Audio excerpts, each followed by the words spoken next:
Welcome to Podnutz, Computer Repair Podcast, episode number 168. I'm your host, Jeff Halash. This is our live call-in show for computer repair techs. The call-in number is 1-888-697-0162.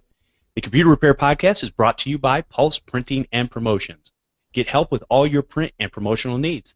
Use the offer code Podnutz for a 5% discount on every order. Let me introduce the co-hosts. We have Chris Carruthers from the Remote Support Tech team. How you doing, Chris? And apparently Chris is muted and gone. Oh, okay, moving on. We also have Marvin Bee from MB Systems. How you doing, Marvin?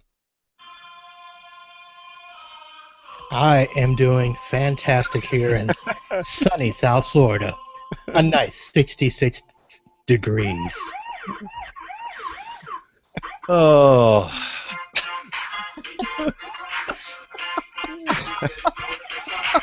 All right, folks. Oh. All right, you had your 2 seconds of fame. And also joining us, and she doesn't know what she's gotten herself into, is Lori Tisinai from Computer Concepts USA. Lori, how you doing? I'm well, thanks. Thanks for having me. Good to have you. Appreciate you coming out and hanging out with us, goofballs. Also, speaking of goofballs, we also have John Dubinsky from the Maven Group. How you doing, John? I'm kind of speechless. I'm trying to play.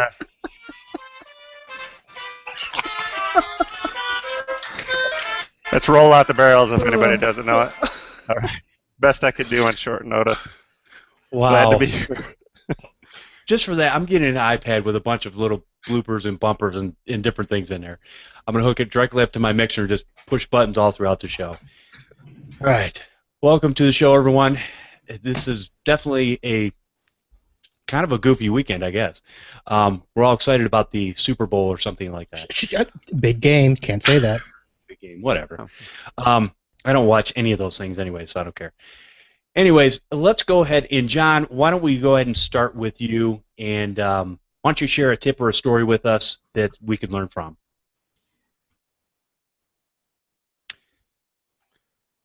John? Still with me? I'm Did still I with break you. it out there? Okay, good. I had a pretty basic week, so I don't have anything too interesting to share. You know, a lot of the same virus removals and all that. What I did get again was a locker infection repeat at a client. So that kind of made things interesting for me. So right now I'm sort of looking at solutions as far as crypto prevent and some other ideas on what to install to mitigate that in the future. You know, I've talked to a lot of you guys before. Nobody seems to have the exact answer to make that never come back or make that problem always go away. But, you know, I can't seem to get this one particular client to keep from infecting themselves on a regular basis, even though we do have solid AV and even though I've talked to them about what to do. But really what we've deduced on this one is that they got the infection list from their own website. Ooh.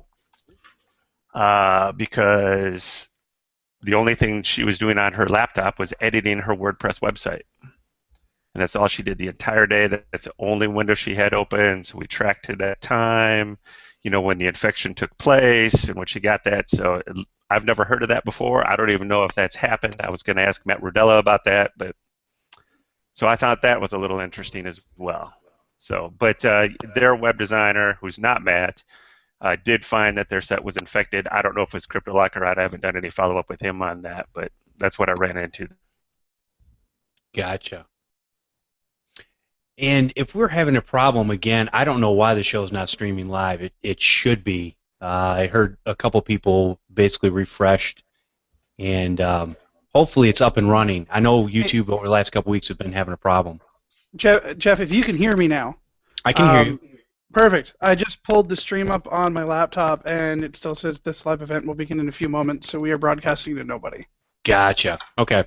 So last time this happened, it is recording and everything's fine there, but I don't know what's going on, and I'll have to look into it this week to see why we're not getting that. We're not getting that streaming on Podnutz embedded webpage or YouTube itself. So don't know, because we're getting the same. I've been getting that same weird message, and it was playing before fine. So I would definitely have to look into it and see if something's being cut off for some reason. But it does record, and hopefully everybody will be able to see it afterwards. So, anyways, Marvin, what's one tip or solution you might have for us this week? Well, I will go back to one of our old standby tips. I did a installation last weekend for one of my customers. I actually did a server install, a Datto backup install, and 4 workstations a week ago Saturday, not yesterday, but the week before. And one of the things that came up is this is a customer where there's a full-time desktop technician that works out of their main office. And every time I send the computers to his office, it takes him a while to get a new system set up for somebody, usually 1 day per computer. So the fact that I went to Tampa and was able to get a server installed, a Datto backup installed, and 4 workstations installed, he really just wanted to bug me and find out how is it that I can install computers so much faster than him. And I basically didn't give him the answer, but I'll give it to everybody here, and that's Fab's Auto Backup. So, really what happens is it just, between Fabs, between Ninite, being able to push out all the third-party updates and everything, one of the big problems that he has is when he sets up a new computer and transfers a profile over, the biggest thing that takes forever is not only the updates, but bringing over somebody's mail. And they have a hosted exchange with AppRiver, and sometimes the people have 10 or 15 gigs of a mailbox. And so Fabs, if anybody here knows, Fabs will bring that profile over, including the mailbox. So the first time the person logs in, it does not have to resync.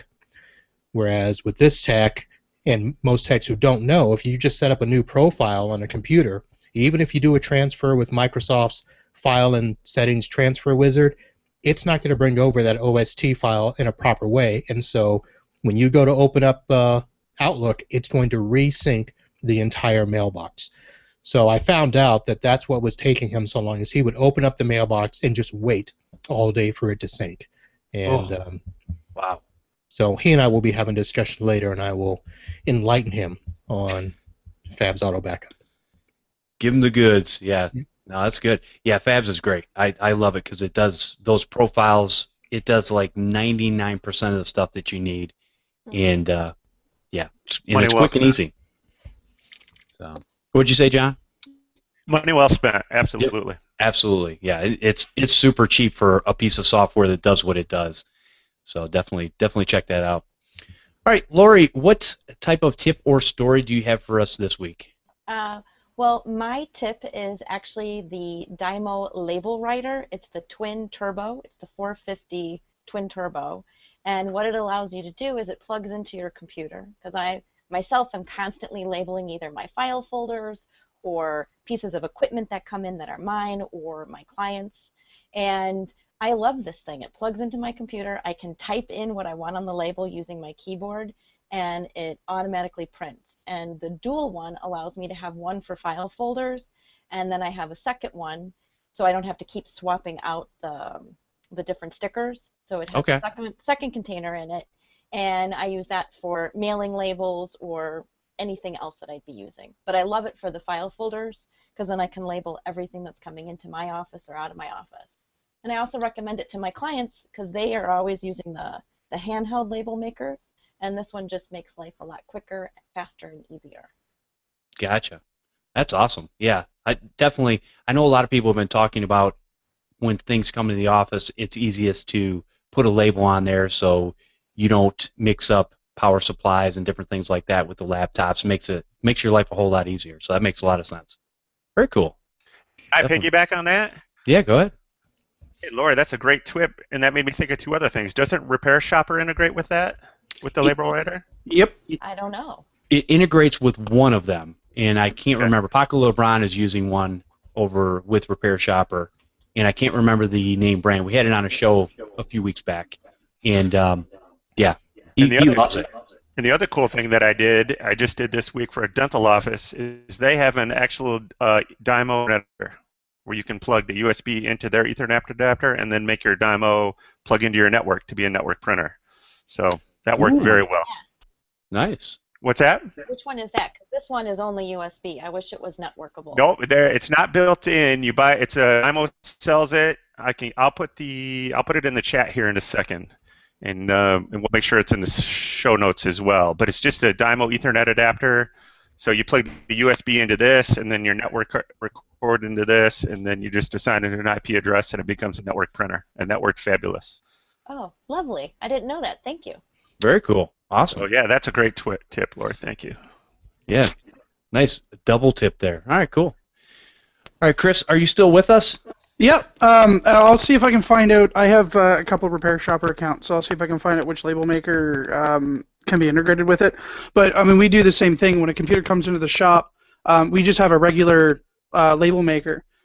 So when we create the asset in Repair Shopper, we just print the label that Repair Shopper creates onto our label printer and stick it on the laptop or desktop or whatever, so that we don't mix up whose is whose, and we can scan it in the next time it comes in.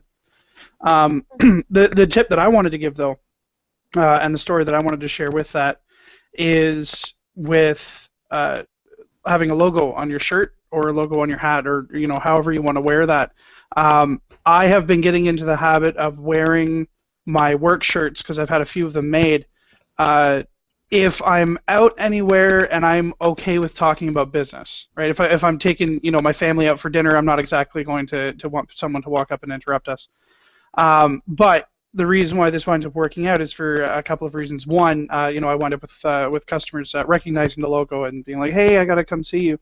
But another actually happened at the bank on Saturday, so yesterday. I was doing a bank run to deposit all the checks and cash that we had out of the cash box, and a client of ours recognized me while he was in line for the bank, and asked me how much he owed me. So I gave him the amount. He wrote up the check, handed it to me, and it was fantastic. So if you have the $15-20 to make a shirt, or double that, make a couple shirts, and just wear them when you're out doing business, it's a good way to pull in more people. That's a great tip. Yeah, definitely make people. Somebody was asking how to make people aware of their business, and if you wear it on yourself, that's a great way. It's a great tip. Very cool. And plus, you got paid on time. Right? Well, if he didn't have to run into me at the bank, it would have been on time, but that's fine. It still got paid. Yeah, Marvin, speaking of, where do we get our shirts done at? Well, the company that I've been using for the last couple of years, and I've referred to Mr. Jeffery, is logoup.com. And the reason I started using them is, one, they're local to me, but two, they have a very, very low minimum. Most logo places, to get shirts or cups or anything, you've got to buy, a minimum of 12 or 50 or whatever. And I think the original order on this, the minimum is 4. So if you just want to try something out, it's a great place to do that. You can also order just simply samples of things. If you want to see how your logo will look on something, they will allow you to order samples. And they also have a whole bunch of other promotional items, and I use them whenever I want to advertise at golf tournaments or whatever. I will buy shirts for the guys I golf with, golf hats, logo, tees, all of that stuff. So that's a great place where you can, it's only a one-time charge to upload your logo, and then it's just the cost of the shirt. You don't get extra stitches, fees, or anything like that, and they're really nice. Very cool. Yeah, I use them too. On That's your right. recommendation, Hash. So yeah. Yep. Very cool. Yeah, I like them because they were. I contacted them. I sent them over my logo. They were able to make the logo very quickly, and I had one little change I needed done in it. They did it and printed my stuff off. I got them, and they're great. And they will send you emails all the time. So you just got to catch them, and they're several times a month. You just got to catch them at the right time, and you can get a really good deal on a lot of different types of clothing because once your embroidery is already done on one, they've got it. They've got the file. If you ever need any changes or anything, you can call them up. They'll change it on the fly and all that kind of stuff too. So I like the company. Great company, good products, well Yeah. worth the time and effort. And one other thing they'll do, if you're going to put your logo on a shirt or that has a color where they think it won't really look that well, they will send you a suggested change so that when you put it on a particular shirt, the logo will actually stand out. Because a lot of times the logo might blend in or not look right and come out funky. They've got the graphic design department that will make that really stand out. Yep, absolutely. Very cool. All right, and let's see. My tip for this week is actually it's going to be a short rant. Well, we'll see how short. And this is help bleeping computer defend freedom of speech. And a lot of us have known over the last week that bleeping computer, which we all use as a resource to get knowledge and information and download various pieces of software, basically is getting sued for something that was in a forum post, a quote-unquote review. It wasn't really a review in my opinion. It was an opinion piece. I don't like this software because of XYZ. It seems that would be fair in our freedom of speech, especially in this country. Canada, I don't know about Chris, but anyways, here in the United States, we actually do believe in the freedom of speech. And not only that, I look at freedom of speech as really it's people talking about their opinions about what they believe. Now, I'm going to put the link in the show notes. You guys can go over, check it out. Go to bleepingcomputer.com, and definitely, if you want to support them, please do. Send them a little bit of cash, because here's the way I look at it. For all of us content creators that are creating things like this and talking about goods and services to help you guys out, I can't imagine a day where I have to sit here and go, either not talk about a certain piece of software, even if somebody's asking me, hey, is this a good piece of software? And I got to tell them, no, it's not. It's junk. Don't use it. I don't want that right that I have about my opinion about a piece of software. And here's the thing. You can tell the scummy type of people that will do these frivolous lawsuits, in my opinion, because it's ridiculous that instead of going back to the drawing board and going, you know what, maybe we need to take some of the scumminess out of our software and make it to where it works for people and sell it on that, not sell it on bullying tactics and going against a company that is sharing free information about many different products and services, and you don't see anybody else jumping in and suing them when somebody says, hey, this product, this XYZ product sucks, and here's why, and here's what it's done for me, or here's what it hasn't done for me, or whatever. There should be nothing wrong with that. So I ask everybody, and if you can't support them monetarily, that's fine. Spread the word to everybody you know. We need to get the word out, because as far as I'm concerned, Larry Abrams is fighting on all of our behalfs so that we don't have to worry about getting sued by these companies. He's got enough revenue there where he wants to take this to task. And I applaud the gentleman, because a lot of us couldn't, and that's the bottom line. But if we all rally behind him and put this to bed, hopefully stuff like this won't happen again. And I would just say, Enigma software, shame on you. That's all I'm going to say about that. And you know what? It's wrong. And it's just, and I will tell everybody, I'm going to tell you right now, I personally will never support that company today, or no matter what they change their name to in the future when they lose and have to go do something else. I will find out where that base company is. I will not support them ever for the rest of my life, and I will encourage others to do the same thing. So that's our right, and that's just what I believe. So these are all my opinions, and they can be yours or they don't have to be. But it is my opinion to. I don't like those bullying type tactics. So anyways, I'm going to put that in the show notes. Definitely go over there, check it out, read it. He's got all the information about what the case is about what they're trying to get from him, and we'll go from there.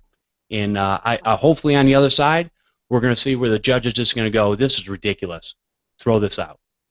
And that'll be good for all of us. So definitely do that. All right, that was my rant. And I will tell you guys, I didn't know exactly how I was going to put that together because, quite honestly, I don't really get mad a whole lot. That one just gets underneath my skin. And thinking about it, I almost blew up just thinking about what was going on and this company and what they were doing and just how wrong it was instead of going and making a good product. Hey, you know what? If you got a crappy product, it's crappy. Sorry, you know. So, anyways, all right. So let's move on in the emails into a brighter note. This one is from, let's see, Joe. It says, "Hi Jeff, I discovered your podcast a couple weeks ago and love it. Great job. I heard in podcast number 163 that you guys were wishing for a way to maybe have group communication more than just the podcast. May I suggest a listserv? We found listservs much better than blogs or forums. I think a listserv would be awesome. It would serve everyone well and would be a great place to help each other out as well as promote your podcast, which we love, by the way. If you want me to start the listserv, just let me know. I can get it running pretty quick." And he says, if you use DreamHost, please use my referral link. I get some kind of credit for it. Basically, he says, our listserv was designed so our computer tech students can keep in touch after they graduate and help each other out with tech stuff. So I went and checked out the listserv and kind of the interaction and stuff like that. And I told Joe, I said, hey, this is from Joe Mezzanini. And Joe, I really appreciate it. He is a technical assistant at Herkimer College. I believe that's in New York.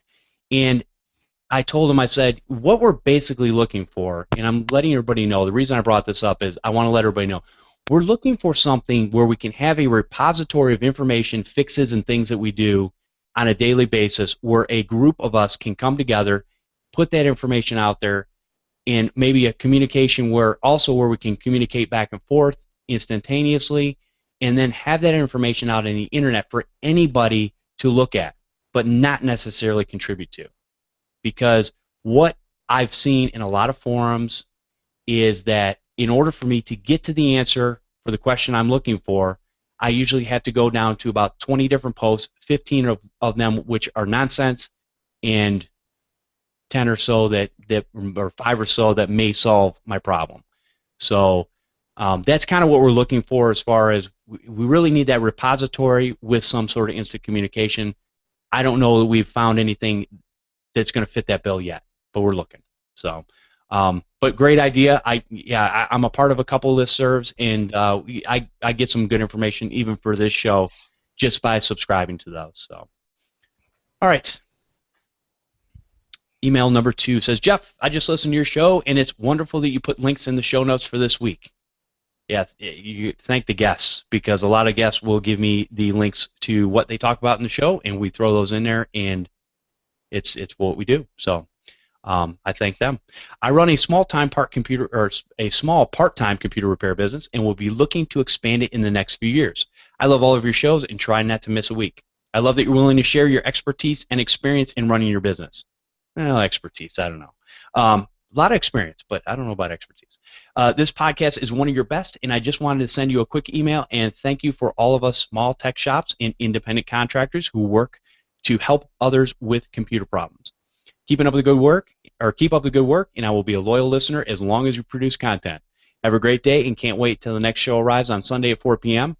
If you ever need anything, just reach out to me, and that's from Charles Perry. And Perry, yeah, he's always in our chat room, so every Sunday he's communicating with other techs in there and stuff. So, Charles, I really appreciate that, and thank you for the email. All right, email number 3 says, Hi, Jeff, just wanted to say how much I'm enjoying these Podnutz shows and say thank you for reviving the channel. Great interviews, great team on the call-in show, etc. Never miss it.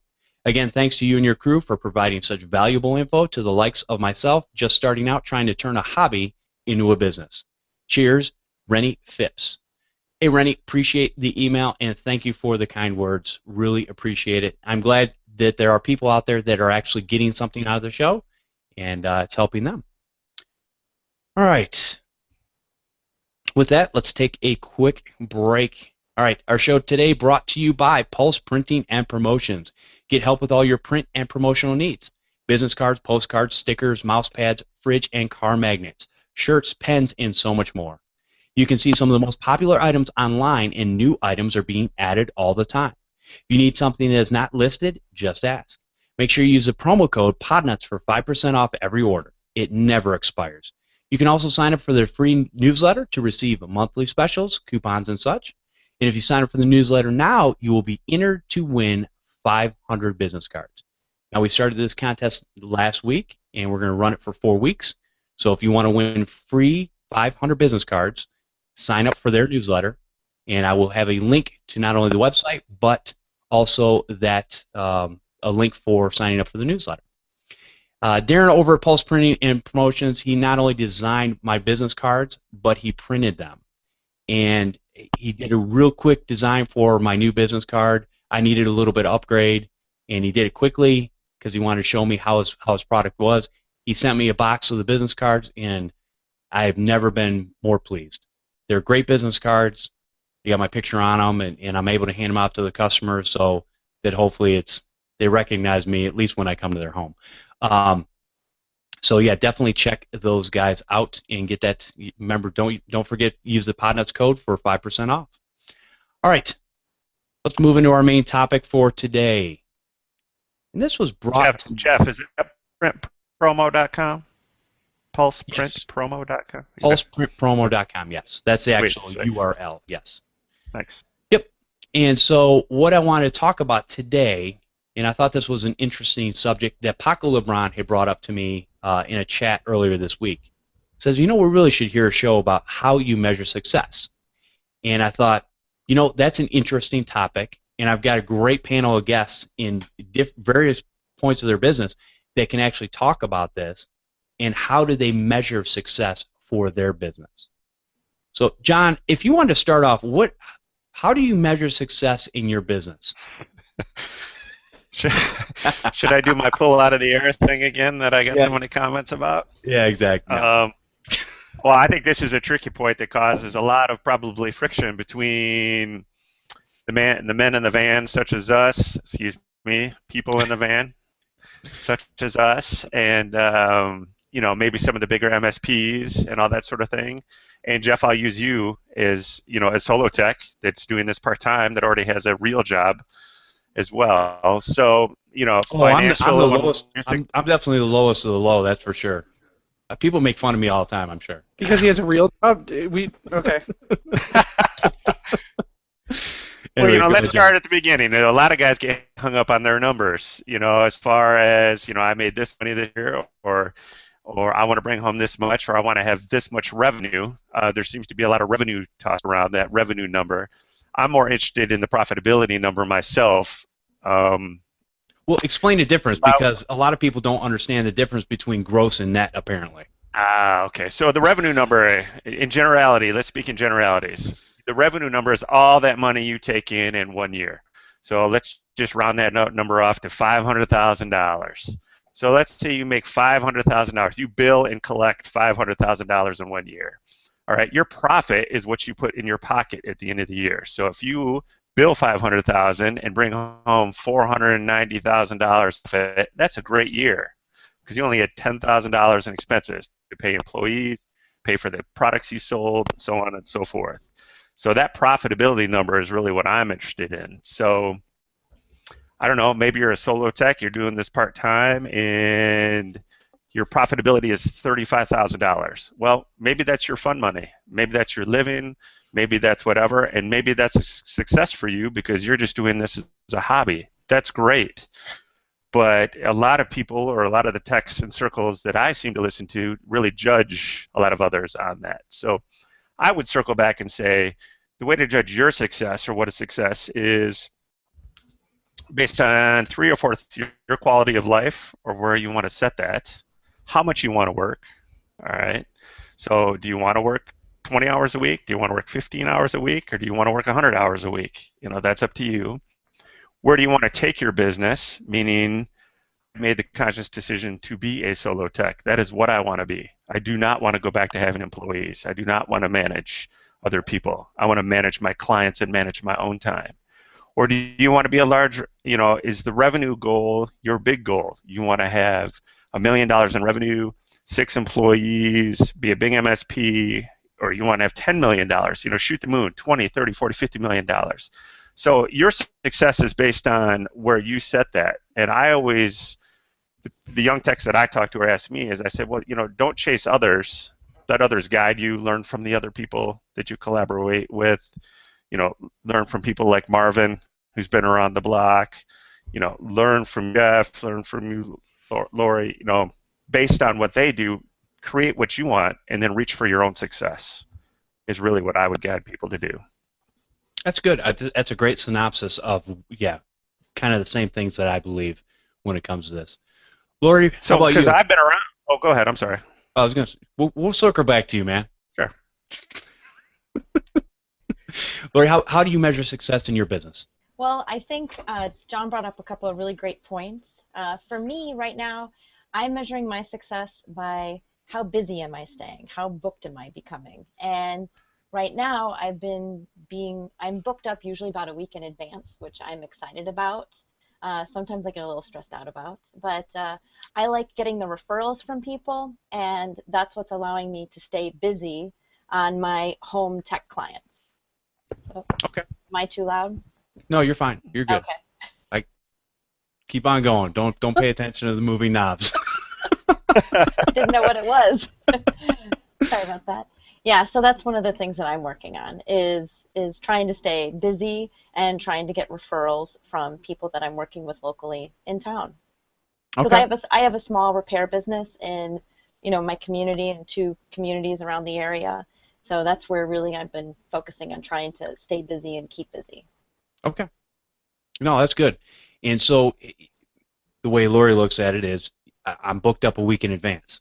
That way you're not necessarily always looking for the next work, but you've got it coming in on a regular basis. And we'll kind of circle back to that too. But no, that's good.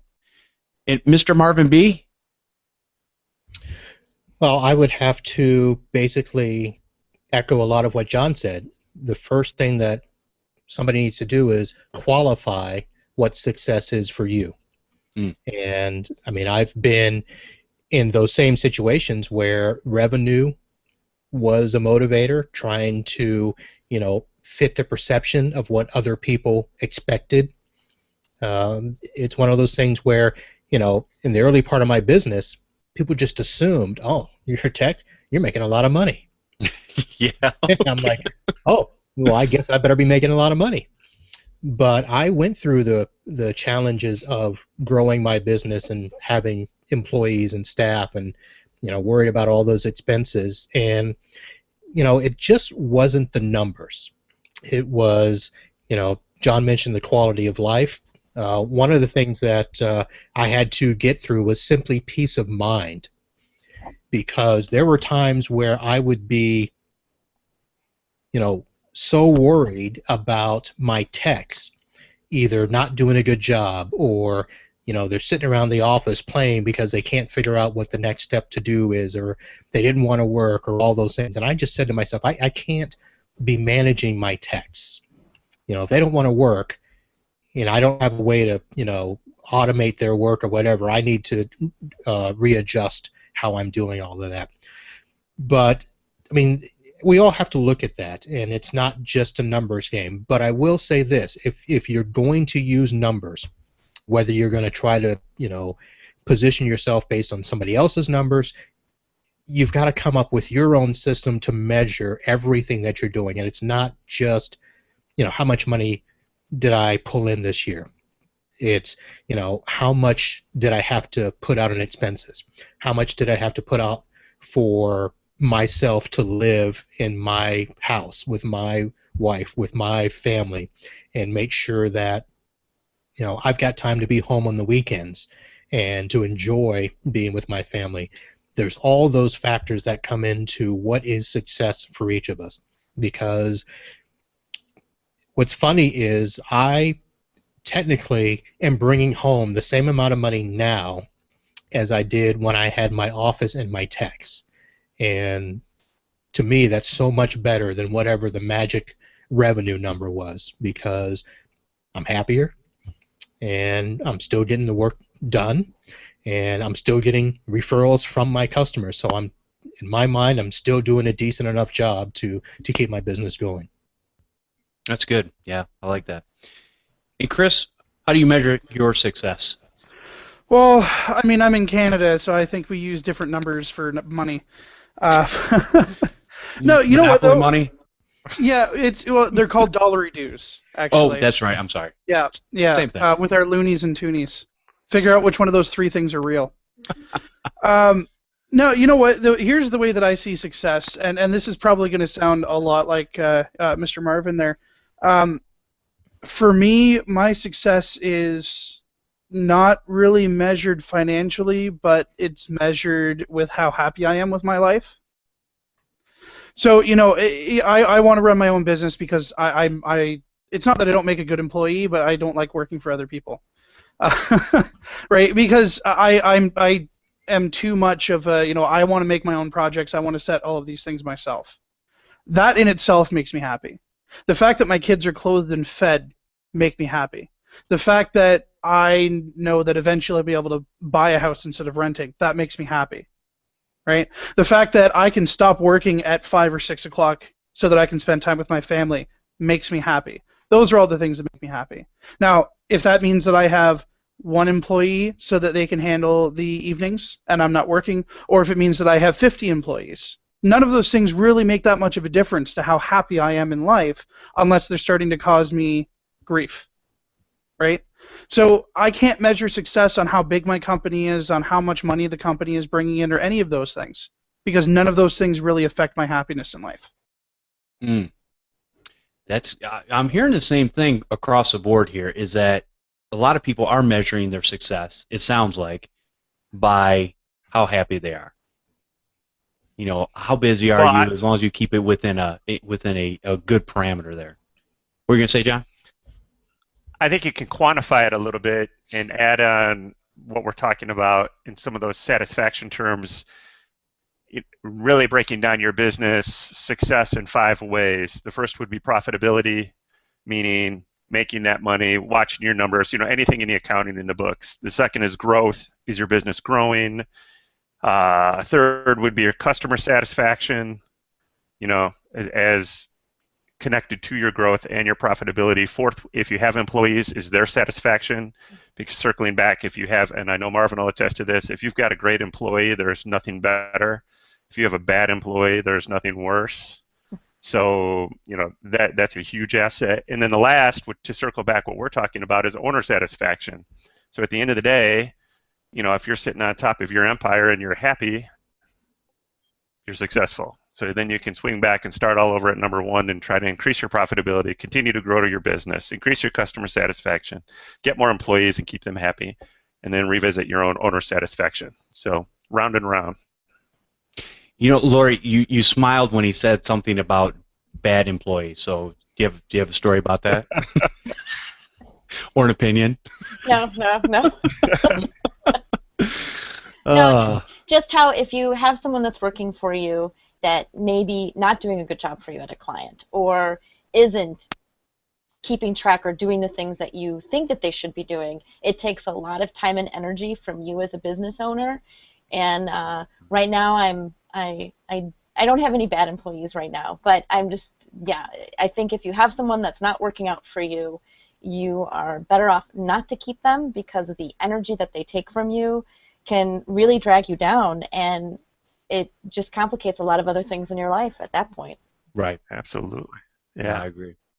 Yeah, one of the things that a lot of people in Marvin and John, you both kind of touched on this, the whole revenue side of it, and we want to look at the gross revenue. And Marvin, you hit right on it. You said, hey, when I had employees in a shop, in an office, all that kind of stuff, basically you're bringing home the same amount working out of your home right now, but you have less overhead because you don't have those employees. You're still able to do the same quality job that you've always done, and you're happier because of it. I don't think that everybody is cut out to have employees.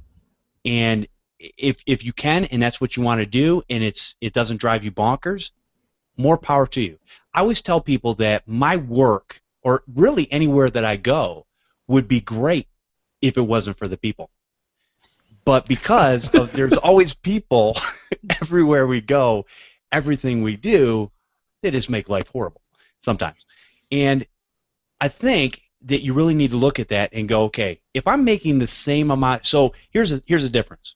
We're measuring that success, and we go, I'm gonna base it on a revenue, $1 million a year. Okay, I'm making $1 million a year.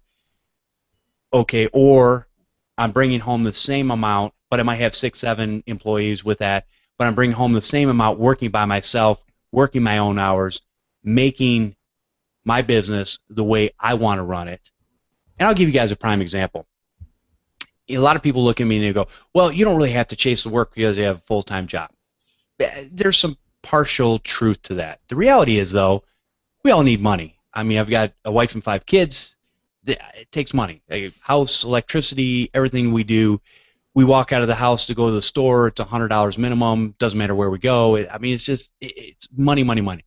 And so it's not that I don't need the money. I just have a different game plan than a lot of other people. My game plan is in the next few years, I'm going to be able to retire from my full-time job, get a pension, and go into this business full-time. So I'm building it up slowly. But in the meantime, I could still use the money. And it still is it enables me to do the things that I do with my family and different things on a regular basis. I'll give you a prime example. Yesterday, Saturday, was one of my first Saturdays off from my regular job, where probably from here on in I won't be working any other Saturdays because I kind of switched what I do at my particular job. And because of that, I'm sitting there and I go, I had phone calls and emails and different things coming in from new customers. Yeah, I just sat there and went, yeah, could I use the money? Yeah, absolutely. You know what, though? I'm playing Minecraft with my kids right now. So I don't need the money that bad. You know? And so I was able to sit there and go, you know what? I'll get back to them on Monday. If they're still there, that's great. If they're not, no big deal. And I've told people this before. Some of my best customers, for me, are the ones that will wait for that phone call back. And because they're looking for somebody local, they're looking for somebody that they can trust. And that's what it's based on. So, yeah, does that take time and effort? Absolutely. But that's kind of how I measure. You know, I do a lot of different things, and so I'm constantly busy. So I have to be careful with how much I'm putting into any one thing. And so I've even had to take a look at my life and back off on some things to go, you know what? It'll get done when it gets done. I'll work it out, no big deal. And that's just kind of the attitude, in my opinion, you have to have. You know, so. You know, you hit on a huge point there that I think that a lot of people, and I don't just mean people starting off on business, I mean people who've been running their business for years. Yes, financial goals are absolutely important, especially if you're trying to grow your business, because you need to have certain markers, and yeah, we could have an entire seminar on that. But what you just said, some of the best customers for me, is something that a lot of people ignore. Okay, so, you know, like I'm running this full time. This is what I do, right? So for me, no, I don't need somebody to wait until Monday, right? Because if I'm not available, I have a tech that's available. We figure it out, okay? Right. But I will not work with somebody who will cause issues within the company, either for myself or my techs. I have had multiple customers who I have told that I will not do business with them anymore because of the way that they treat people. Because the right customer for me is not somebody that calls up yelling and screaming and swearing and carrying on all the time. I can understand somebody getting upset once or twice, like, oh my god, this bleep, bleep, bleep computer. But you know what? If you don't bleep, bleep, bleep this bleeping computer, that's where I kind of draw the line, and I will give warnings. But I don't continue after that. And that's something that a lot... I mean, that's an extreme example. But those are the types of clients that I don't need. I don't need their money that much. Right. A lot of people starting out, a lot of people who have been running their computer companies for years that want to expand will just deal with clients that don't work for them because I want the money. I want to make those financial goals. And if you put yourself into that, you just can't do it. Right. And I think, and I've heard, and it's not just from new tech starting off, that's the problem. Yeah. It's also from techs that have been in the business for 20 years, and they're doing things the same way, and it's like, why? If I've got 20 years of experience, now I've got 15 working on computers. Now I've got about 5 actually running a computer repair business. Mm-hmm. But with that being said, I'm hoping that by the time I have 20 years experience in running my business, I'm hoping I'll have learned some things. And so I take things in a steady motion, and I think measuring success when you're talking about that, I think that's the most important thing is the steady, slow growth. In my opinion, a lot of people will throw a bunch of mud at the wall, see what sticks, and just keep doing it over and over and over again. And I think there comes a point in everybody's business where you get to a point where there's a tip in the scale where all of a sudden, hey, everything just starting to come in is actually really boosting the business up and making it work. And because of the processes, as Chris would say, are coming up and did I say that right? And they're moving you into that next realm where you've got all this stuff in place where now you're able to handle that business that's coming in. And you're able to do the things that you're supposed to do without pulling your hair out or losing it or whatever.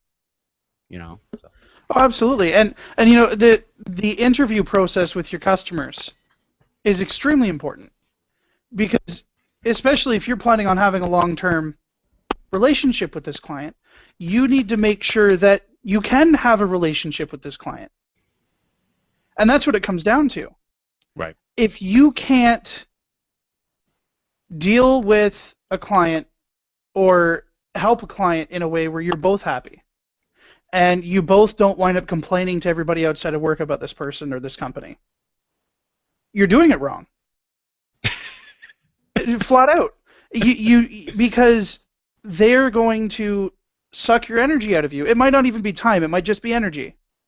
If they're hammering on the door 5 minutes after you close, okay, fine. If someone shows up 5 minutes after closing and we're putting the till away and everything, and someone comes up and says, listen, I just really, I'm so sorry that I didn't make it. Hey, no problem. You know what? We'll take the deposit. We'll check the computer in, but we're not going to look at it until tomorrow.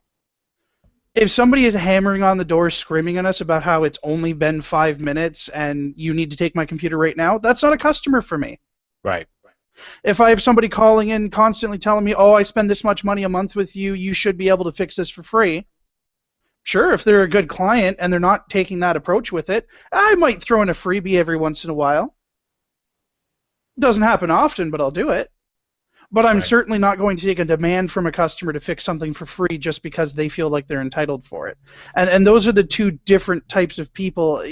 I run my business a lot differently than most people do because I refuse to handle that type of aggression. Right. And I feel that if I build my company without that type of aggression in it, as we expand, things are not going to get that much harder to maintain.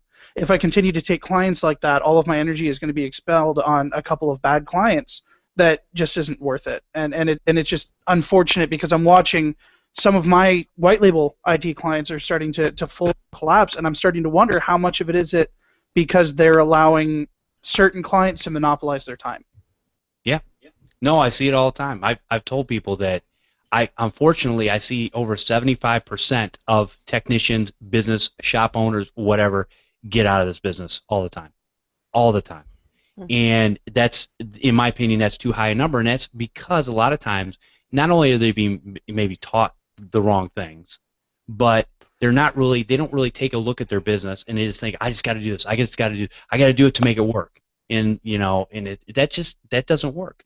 Now, Lori, let me ask you a question. Now, you said you were measuring your success by having those clients booked. Now, obviously, we know you're doing some sort of marketing and different things to keep that inflow coming in.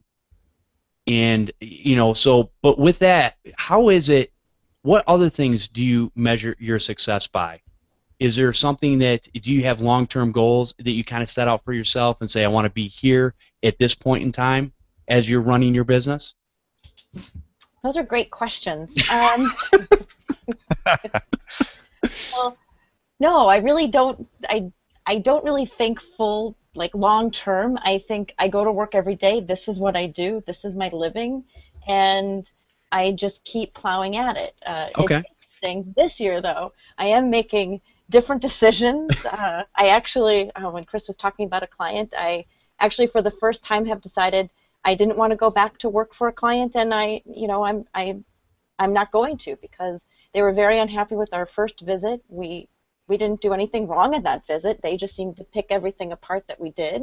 Right. And I was just like, wow, I've talked to this guy for over an hour, and I've decided I don't want to defending myself or defending the work that we did, and I don't want to do business with that person anymore. So I think after 18 years of being in business, I finally decided that I can pick and choose my clients. I am busy, and I'm not worried about, am I going to actually have a job tomorrow, or am I going to work tomorrow? Right. So for me, I think long term, I do have a specific number I'd like to make every year, and I'd like to make that grow. But, I'm happy working for myself. I'm happy, having clients and doing what I'm doing. So, I don't know, for me right now, my success as a business owner is I'm still in business after 17 years, so I think that's a great thing. And I just keep doing what I'm doing. I don't know what to do anything else, so this is just what I know what to do. But you said it, though. You're happy doing what it is you're doing. Now, again, you're starting to learn some of those things where you go, do I really need to put up with this headache in order to continue to enjoy doing what I'm doing? Because here's the problem that I see when a lot of people are trying to measure their success in revenue and different things like that. They'll look at, okay, I need to take every client that comes through my door because I don't know if any more clients are going to come through the next day or the next day after that. And I think a lot of people, they really sell themselves short on themselves and what they bring to the table. So, I think that's a great answer. And the only reason I was asking is I think you're in the same boat as a lot of people. Yeah, it's great to have long-term goals and different things and set up in your business, but a lot of us really, we're doing okay with the way we're doing things, and so we're not really necessarily looking that far ahead, and that's okay. Again, just there's a lot of different ways to do this business out there, and I look at a lot of people will say, revenue, and I go, okay, but if you're in, I'm just going to throw these numbers out here because from what I can see, if you're doing $1 million in business, and that's your gross revenue coming in, and you have 7 technicians, maybe you're bringing home 80,000, and that to you that's fine. Now, I know a lot of people that are working 80 plus hours a week that are bringing home 40. And I go, oh, okay, there's a disconnect there somewhere because you're measuring your success, other people out there are measuring their success by how busy they are. And it's like, that's fine, but what I've noticed is when I had a really cheap price, and I had plenty of customers and was just 24/7, round the clock, running around chasing my tail, once I doubled or tripled that price, I'm making the same revenue but with less time. And so, not only that, and with better customers. I don't have every once in a while you get some of the whiny customers or whatever, but for the most part, most of my customers are really good people, and they just want to be helped. And they don't ask how much. For the most part. Some of the new customers do, but that's another story. And I base that on whether, I'm telling you, as soon as you ask me, well, how much is this going to cost? red lights already going off my head. Ding, ding, ding, ding. You might not be, say one more thing wrong and I'm just going to shoot you a high price. Because that usually shuts them down. Ooh, that's a lot of money. Well, it depends on how important that computer or data is to you. Maybe it is a lot of money. Anyways, Marvin, what do you got to add to the conversation? Well, let me go back to my notes because I took a lot during the last. First thing I do want to say is that monetary success is going to vary based on where you are in this country and the world. Sorry, Chris. Thank you, Marvin. Because rates in some area obviously are going to be different than rates in other area. It's going to be based on competition, cost of living. I happen to live in a place where I have to fight rates that range anywhere from $50 an hour up to $250 an hour. So that's a lot of wiggle room that I've got to deal Right. with. So, in terms of looking at the money, you really have to pay attention to what's going on in your area and what is it that you have to make, to pay the bills and do all of that. The other thing I wanted to go back to is when we were talking about, the types of customers we will and won't deal with. One of the things I wanted to just, from the other side, say is that goes both ways, because I've had to deal with both customers that have tried to, railroad me and my techs, and I've had to, lay the lumber to them and saying, look, you will not talk to one of my techs that way, or else you won't have any of our business. And I actually had to say that to the managing attorney of my second biggest client at the time. And since then, I have had no problems with that customer, and they're actually now my number one customer. Not because of that attorney, but because they're that big a client and that good. But I've also had to deal with making sure that my techs handled situations properly as well. And I've had to reprimand my techs for handling customers the wrong way. And I've had customers come to me and say, hey, Marvin, we like you, but we don't like, X here because, and it could be anything from they don't do the job right, they don't have the same respect for the customer, or they can tell that they're milking time. I mean, there's so many things that you've got to pay attention to. But I just wanted to say that, sometimes we have to work with the customer. That customer might be upset for reasons that we don't know about that are really our fault. And, most of the time the customers do get mad for very, very finicky things. But sometimes they just don't know better. They get mad at us for the wrong reasons. They think that every computer fix is a 15-minute fix, right? Yeah, I wish. Don't get me wrong. I'm not saying don't have good customer service because the customer should never be angry, because that's untrue. You're absolutely right. You need to treat the customer right in the first place. My comments were more towards the customers who are treated right, and half of them are trying to railroad you either to bring the price down or get some sort of a discount. Because let's face it, big companies like the cable companies, like I think you guys deal with Time Warner, Bright House, Comcast, all of them, right? If you yell at somebody over the phone long enough, you get what you want. And as consumers, a lot of people have gotten used to that sense of entitlement. And those are the clients that are difficult to deal with. Not the ones who have a legitimate reason to be angry. Those ones, absolutely, you need to fix it. But, some people just yell to get stuff. Yeah, that is true. And remember, we have one of those industries where, we don't have regulation to deal with, So, you're going to find techs who will roll over for customers much easier than I think any of us on the panel would. So it even makes it more imperative that we take that stand and, say we're not going to be stepped on, because, we've had the discussions about, customers treat us worse than they do their plumber, the electrician, Right. where, when those guys show up at your house, they expect to get paid, and you pay them. Whereas a lot of times we show up and, oh, I didn't like the job you did, so I'm not going to pay you. We've got to deal with a lot more issues than that. So, to Chris's point, we do have to make it a bigger point to stand up against them in a lot of ways. Yeah, and I will tell you, again, a way to avoid a lot of those problems is raise your rates. And, that'll take care of most of those customers. At least talking about customers, I think. What's that, John? I think, all this customer talk, I think you guys have hit upon another really good way to measure your success.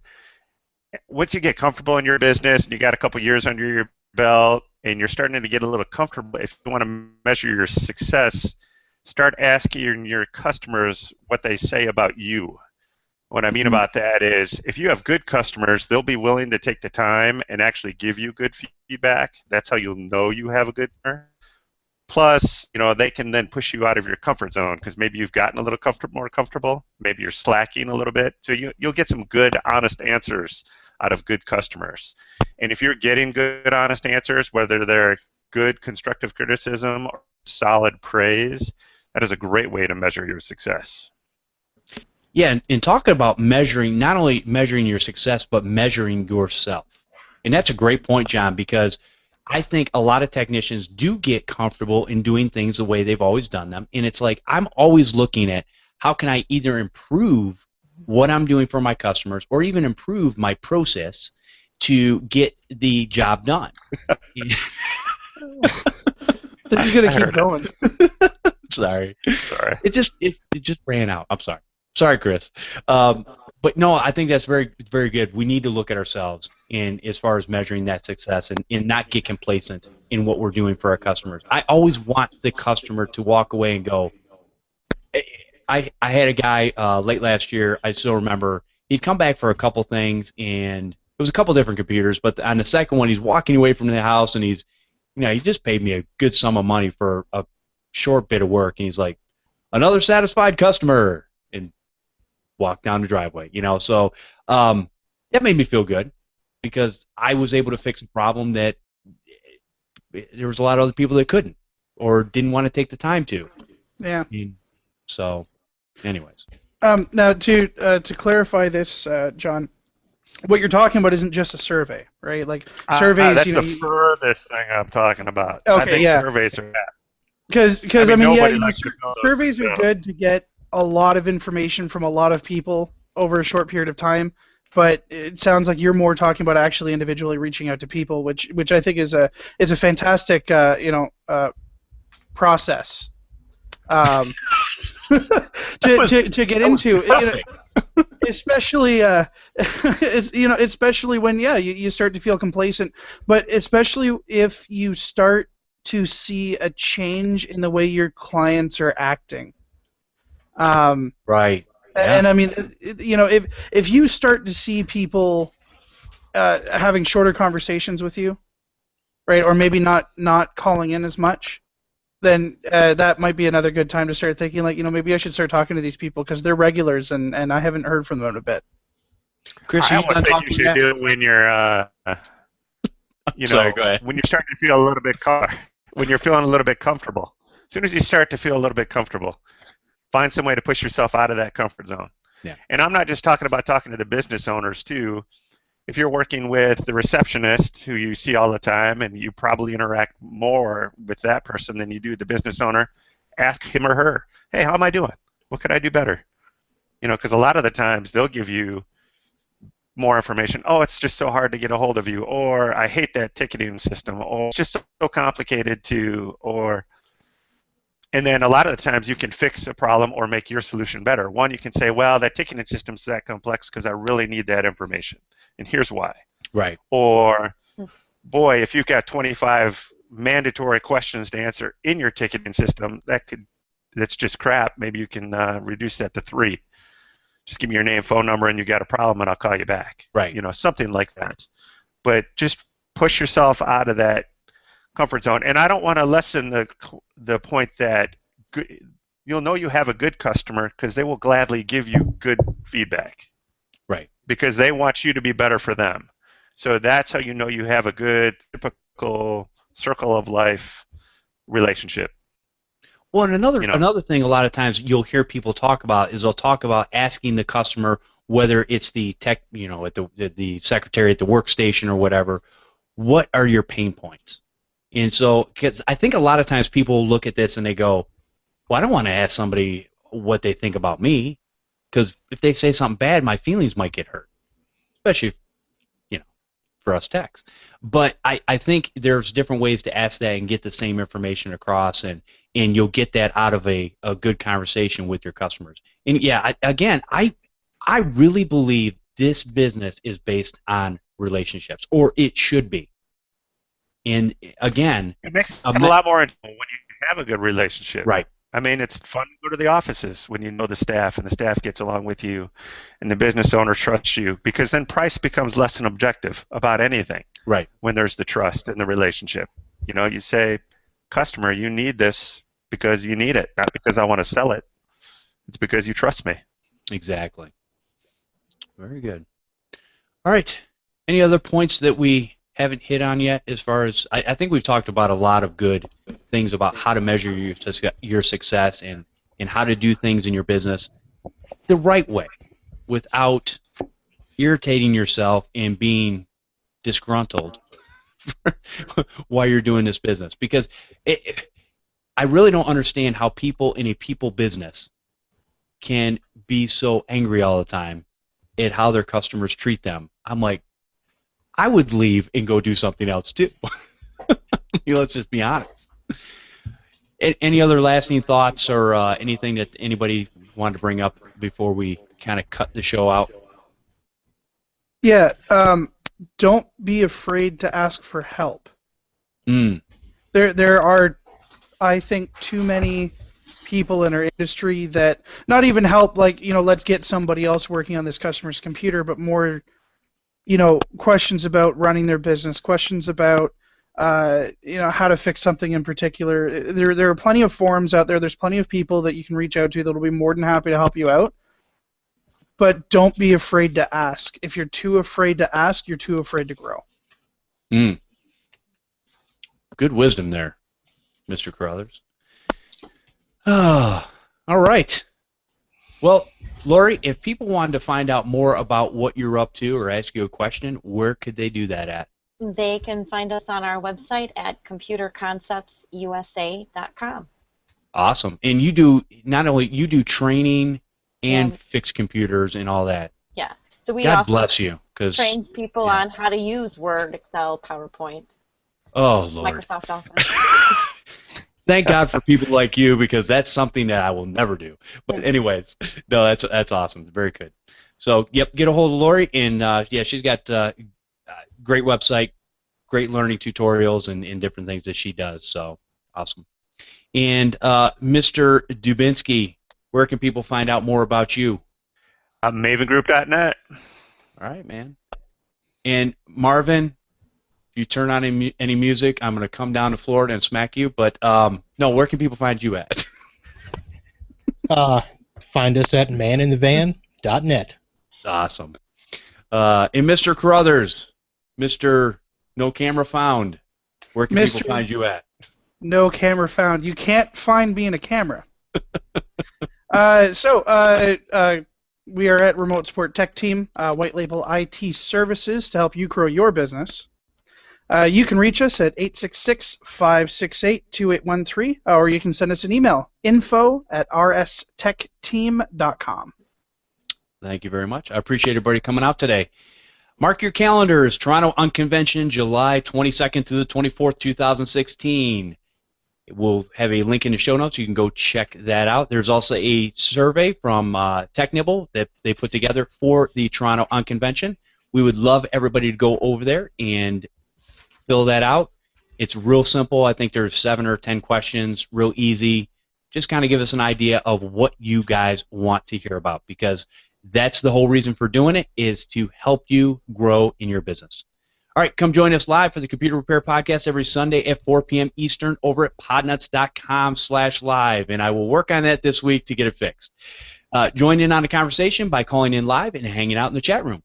We have audio available over at podnutz.com, or subscribe using your favorite podcatcher. You can also subscribe to our YouTube channel, Computer Repair Podcast. Send your questions and feedback to podnutz@podnutz.com, or you can leave a voicemail at 1-888-697-0162. I want to thank all of our Patreon supporters. You can support this show by going to patreon.com/Computer Repair Podcast. I want to thank everyone for listening and subscribing to the show. We'll see you next time on Podnutz, the Computer Repair Podcast. We're still on the air, just so everybody knows, but yeah, awesome. Great show, Who's guys. playing tonight? Is it, Ontario versus Edmonton? Is that what we got going on? The Grey Cup? There's a Grey Cup? Yeah. We need music, intros, and outros. Yeah, I can control my mixer from an iPad if I had one. Better not be talking about football again. Football? You mean that when they kick the ball around the field? American football. Oh, clarify.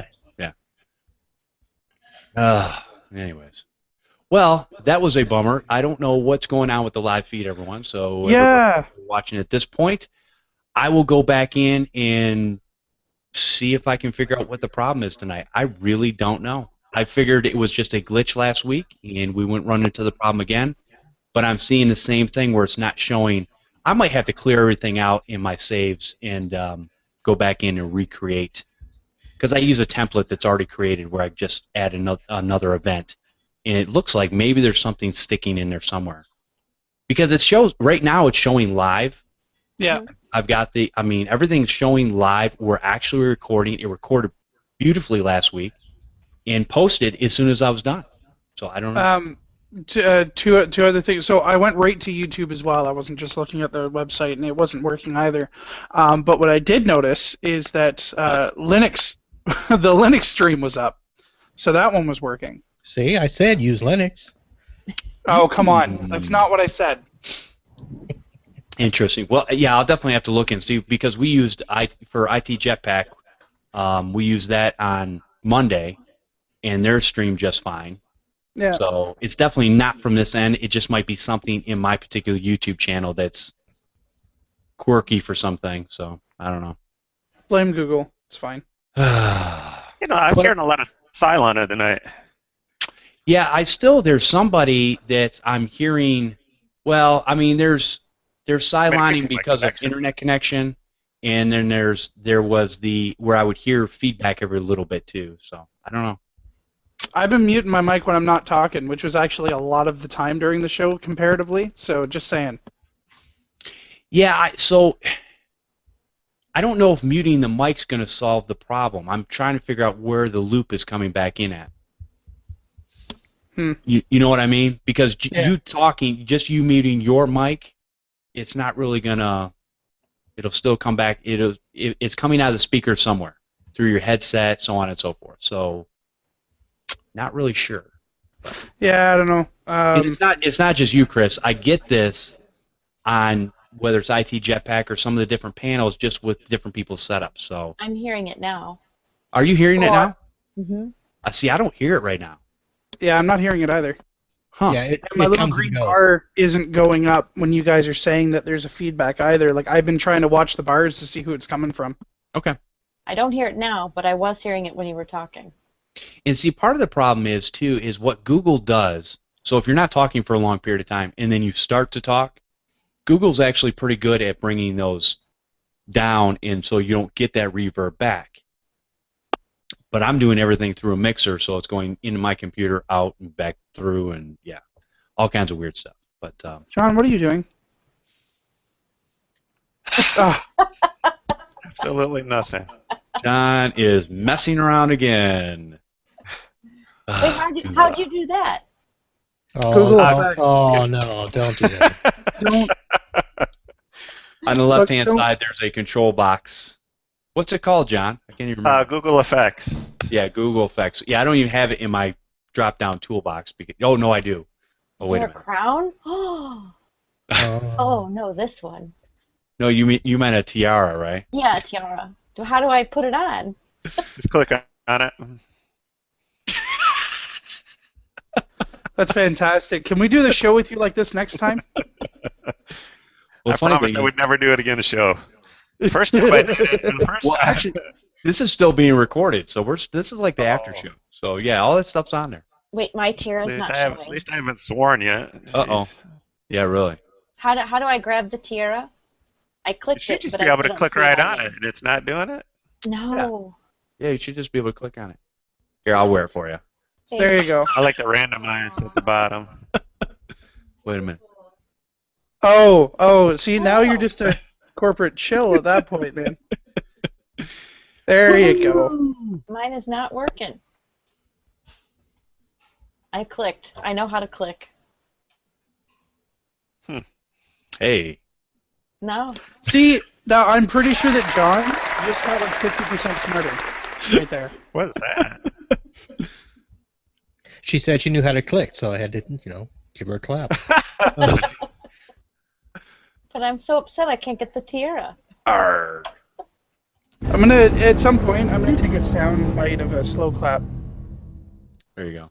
No. Dun, dun, dun, dun. That's a headwear. Let's see. Ooh, Guys, the can you see monocle. my hat? Oh, I'm gonna do this next show. The monocle. There you go. What do you think of my hat? Can't see your head, silly. Yo. Hey, that'd be one way not to get glare on my glasses. There you go. Perfect. None of them are working. This is very sad. Are you using Chrome? What browser are I you am using? using Chrome. Yeah, Yeah. That's the problem. Chrome. Aren't you supposed to use Chrome with Google products? You would think. Yeah, you think. Oh, all right. I'll try it next week or next time. Spent that. We're the all whole very Google familiar thing is with. a sore point. So here's a great Hey, thing I had this weekend. Let's talk about something serious computer related. What? Oh, Yeah, hang on. I just had to. So I'm doing a rash of Windows 10 updates for a customer remotely. I have one which just isn't working. Just isn't. You click the little icon down in the tray, bring it up, you click it, and then it goes to Windows Update and says there's no updates available. So I just keep going through this loop. So what I found funny about all this, the fix was I just had to go unhide it. You know how you can hide a Windows Update? It was just hidden. Oh, okay. So actually hiding the update actually made it go away. So is that actually a solution that you guys have found that they're not getting the persistent? No, it's not If you hide it 100%. now? No, it's Well, not. I know it used to be, but I'm wondering now that they've moved it up into recommended, if you hide it, now does it go away? Because it's optional, now it's recommended. I don't know, but dude, I mean, we only have to put up with this till what? June? And then it goes away for good? July. Okay. July. Yeah, I'm not 100% Well, sure that there's they're not going to keep that another mag stuff Yeah, going. they're not gonna. They're gonna keep this going somehow. 'Cause Yeah. They're gonna aggressively try to be pushing businesses to Windows 10. Yeah. Because why else would they then start pushing it out to the domain computers?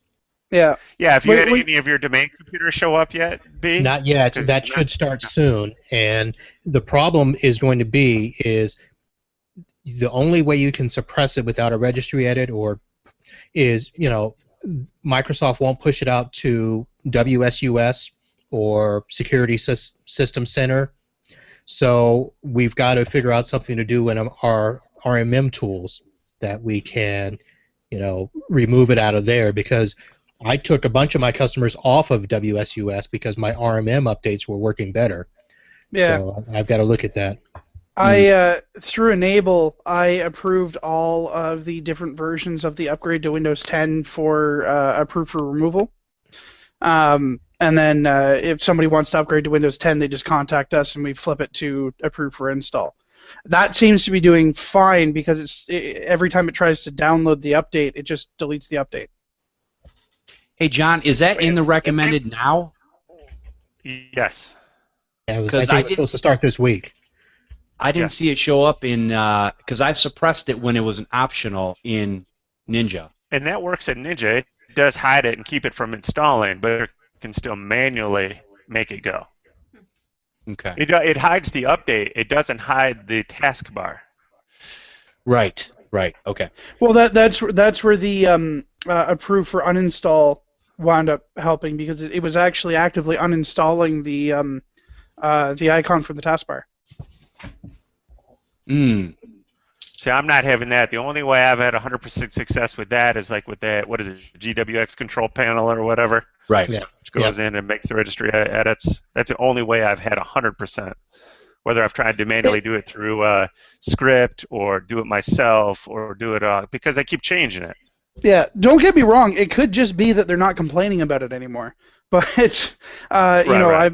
every time a new one comes in, I do the same thing, right? And they keep on changing the friggin' KB numbers for it, and it's been annoying. The sad thing about it is I'm down with the update. I'm ready. I'm taking clients, but the problem is there's just some that can't go yet because the software they're running doesn't work. So just hang on, Microsoft. Give me a break. Look, I have no problems with switching to people to 10. I mean, when the newest Enable server upgrade came out, the 10.1, everything's Windows 10 ready now. I'm happy to switch everybody to Windows 10 if they want to go, as long as they can and they don't have something else that's stopping them. But I just have too many clients who just had such a bad experience with Windows 8 that they don't want to do the jump to 10. See, and it's a night and day difference, though. That's the Yeah, that's it is. They don't. But it's like tell trying to that to sell a somebody client. antivirus. Yeah, I'm with you. It's like, oh, I bought this antivirus and I like it, even though it's, AVG with their free software updates and all that kind of Yeah. good stuff or whatever. Right. Oh, come on! Don't even. Trying to tell somebody, hey, listen, it's 129 for us to do a virus removal, or for 150, we'll do this for 6 months. You want to do that? And the response winds up being, but I just paid for Norton like 2 months ago. Well, that's fantastic, but that didn't stop you from getting infected. Right. So what? I don't care if you bought it 2 months ago. We're talking about now.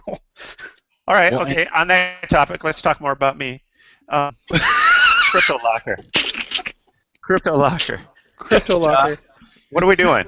What's the consensus here? I'm tired. You know what? There is no What are we consensus. doing? That's the problem. Yeah, Here's the thing. I don't care what you have on there. If somebody clicks on something they're not supposed to, generally it's going to get through. But are you guys doing anything more than your base AV? Backups. I mean, not that does nothing. Well, obviously, backups. Force That's the only backups. thing to save me. If you don't have, But if I you mean, don't have there's still backups, you're labor screwed. rolling that crap back. Well, John, that's so. Oh, does anyone have a link that I could click on to infect a machine? No. really. Maybe. No, Just go I on the have- internet. Well, Yeah. Look, if you click on, Turn off go your through- antivirus and go surf naked. yeah, or just go through the junk folder in your email. One of those attachments will probably have it. right. Lori, I will have to look it up. There are a couple of virus repositories. You have to sign up, and they have to approve it, and they send them via zip file, via email. And I have played around with a couple there. I don't know.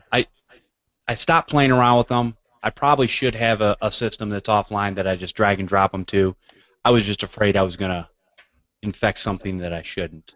And so I stopped playing around with it.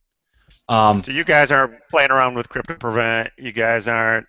I mean, what else is there besides Crypto Prevent? Is Malware Bytes Pro supposed to be doing something Yeah, special? They were here's- supposed to, here's but they the- didn't do any better of a job than Bitdefender did. Yeah, Right. so here's- is Bitdefender, yeah. So. Yeah.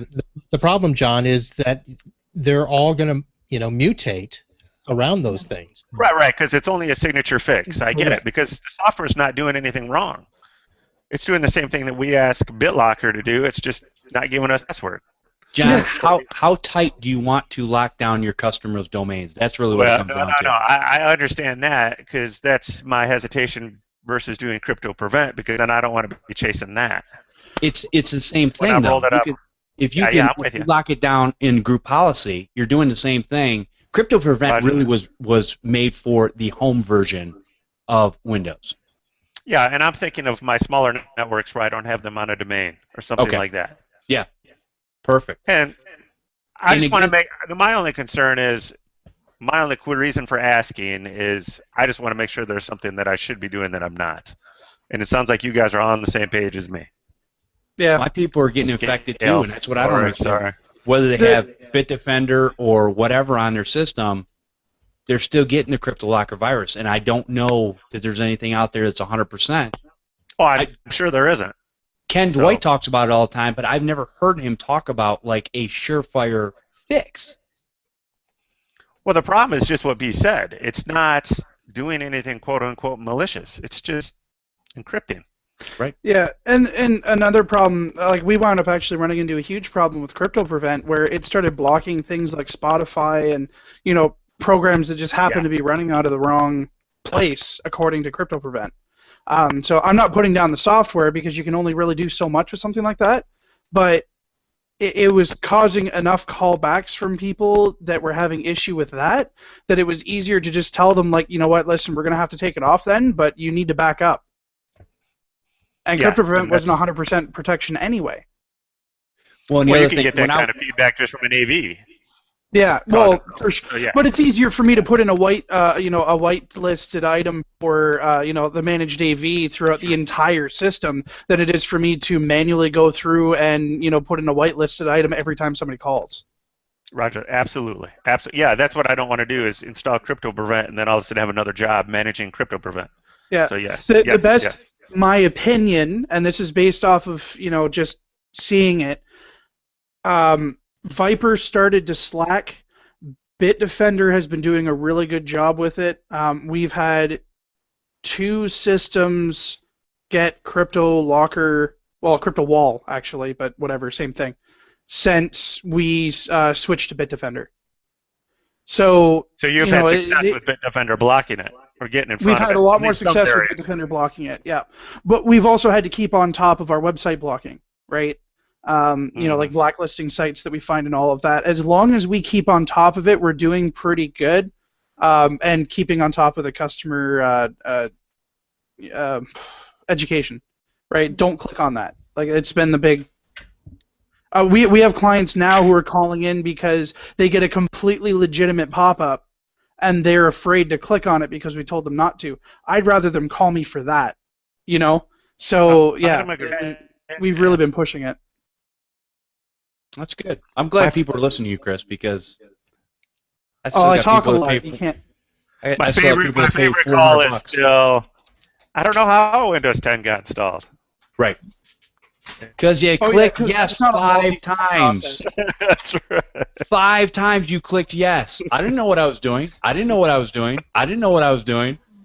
Oh. And I'm laughing with them. I'm not laughing at them. I don't expect them to know as much about computers as we do. I certainly don't know as much about what they do. So that's why I have an auto mechanic. I'm not as smart like you, Jeff. I use an auto mechanic just because I'm lazy. I have that going for me too.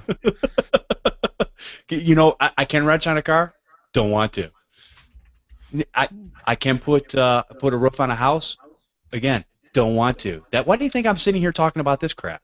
So the consensus is no for crypto locker yet. We've got a feeling maybe Bitdefender's doing better than Viper or WebRoot at this point. But that stuff's probably to track too, due to all the variants. You never know. Well, here's what I can say. Yes, a lot of the AVs are actually detecting it, but what I have found is sometimes it might detect it too late, and the files are already being encrypted in the background. So if the process is started, it doesn't matter if they find it and stop it. The process is already started. That's what I found on my domain computers, and the biggest problem I had was having a technician understand what was detected, and just because the end user was able to say, oh yeah, my AVG found it and I quarantined it and I should be fine, he didn't know to go check to make sure that files weren't being encrypted, because the very next day it hit the network shares. So there's a lot we've got to do education-wise, not just with end users, but with techs as well, especially if you're on a domain or a network. I was going to say that workstation is probably screwed at that point. But the best thing, get it off the network, right? That is true. Yes. Yeah. If you obviously the sooner you find it, get it off the network, and of course this tech, rather than try to fix the computer, he just sent them a new one, and he's having that one sent back so he can nuke and pave. And I'm like, awesome. That makes our industry so awesome. Yes. Yeah. Right? Yeah. I can nuke and pave too. Yeah. So I just put a link in. We didn't get to talk about it on the show, but when we were talking about customer objections and complaints, one of this book's Customer Once, Client Forever, is a great book that it's one of the ones that I use to blueprint some of my stuff about how to deal with customers and turn them into clients. And there's a whole chapter on how to turn a complaining client into a lifetime client. Nice. Name of that book again? It's Customer Once, Client Forever. And it's all the other chapters are good too, in terms of everything from chasing the client, not the dollar, gaining valuable client feedback, systemizing your business. I call borrowing this from Marvin when we go to Florida. I get first dibs. Oh, why? No, you can't call dibs when nobody's gotten on the plane yet. Shotgun. Wait, when are you guys going to Florida? CompTIA. Are you coming? Hollywood, Florida. Oh, in the fall, right? In November? Yes. We're going to be in Toronto in July and Florida in August. Which one are you coming to, or both? I was thinking Toronto, but I can go to Florida too. I would prefer you come to Florida. Yes. Yes. Marvin would. Well, I'm going to Florida on Saturday. Where? Oh, You know what? It's hard enough to get people to come to our country without Marvin sitting there and telling everybody that he'd prefer people to I go one place know. or another. Of course he would. Hey, I'm coming to Toronto. I'm bringing people. Yeah, I'll be doing both. I'm doing both. I didn't hear you, Lori. Where did you say you were going? I'm going into Inglewood. It's about an hour and a half south of Tampa. I know Inglewood. So I drove by there on my way to Tampa last weekend. exit 191. Nice. All right, It's my exit. let me go ahead and I think hour and a half. I'm going to go ahead and stop the live broadcast. Nobody's everyone- watching anyway. Exactly. But it'll be it's preserved. Everyone have a great, wonderful rest of your weekend, and we will hopefully see you next Sunday after I fix the problem. All right, thanks. Have a great one. Bye.